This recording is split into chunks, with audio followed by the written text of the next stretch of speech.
Question number 10 is a cautionary tale to younger gunsmiths, younger mechanics, guys that are in the trade. This ticket, unsafe to fire. I had an LC Smith come through here that had pins going up through the wrist, right? See those, that's all four of them, 1, 2, 3, 4 on the other side. The original shop ticket said the safety doesn't work. Really? That's what was left to the inside of the gun. So you have this upper wing that's being supported by a pin where the stock fractured. The lower wing's got nothing. These things are about as thin as a pair of clarinet reeds, and it's soaked in oil.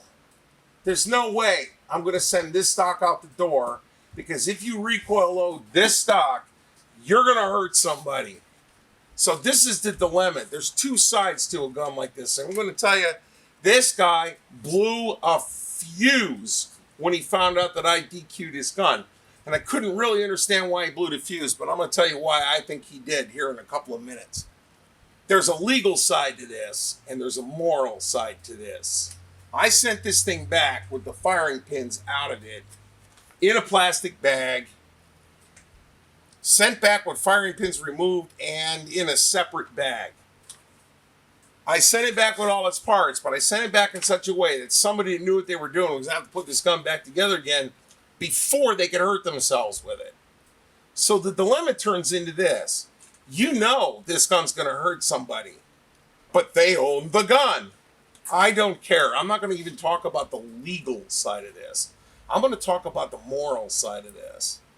I give this guy back this gun with the firing pins in it, without a ticket that says unsafe to fire, without making him sign a ticket that says unsafe to fire, because you will hurt yourself with it. He gets a quarter mile down the road, gets in a lethal car wreck. His nephew digs what's left of this gun out of the back, throws it in a closet 20 years from now, without having been privy to this discussion, throws a live round in this thing, it comes apart and it kills him.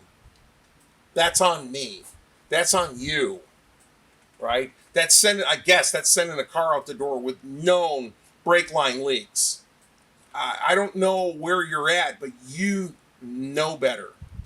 I had a neighbor of mine ask me once about one of the light switches in her bedroom was making a really weird noise. It was like it was cooking. Several other switches in her house were cooking. I was an electrician for years. I'm not a residential electrician, but I know that that's going to burn the house down eventually. And I made her call a regular electrician, and $5,000 later, they found the Romex twisted together and insulated with masking tape up in the attic. You've got a moral responsibility if you understand this high-end technical stuff. Do not allow a screamer customer to hurt your feelings and cause you to do substandard work just to make him go away. Difficult customers are difficult for two reasons. They either have extremely high standards, and I will bleed out my ears for guys like that, or they're pricks. Don't work for pricks. Throw them out the door. Don't take their money. Zero. I didn't charge him anything. Send him away. Oh, by the way, the solder on the ribs fails. The barrels are dead. Do not fire until the ribs are relayed and the stock is redone. You're going to walk into stuff as a junior technician, and I don't care what trade you're in, you're going to walk up on it. You're going to know this is wrong, and people are going to be screaming at you. And the customer doesn't bother me. It's his lawyers that scare the hell out of me on the legal side. There's actually a lawyer involved to force us to put these firing pins back in. I don't know what the shop that's holding this gun did. I'm out of it. I won't touch it. I won't even let this pile of crap back in the shop again. Who should this guy actually be mad at? Me for telling him that the gun broke? Or the guy bought it from? Well, I don't know about you, but caveat emptor is still the law of the jungle. Now, I've since found out what's got this guy to chat. He's got $1,400 or $1,500 in this thing. He thought he could give me $200 and I'd make it worth $3,000. It's an LC Smith. It's a pile of crap. It's a 4-finger gun. Wasn't going to happen. So he got burned, didn't do his due diligence, spent the money before he had a guy check this thing out, and then found out the hard way that it's not worth $50 as a doorstop.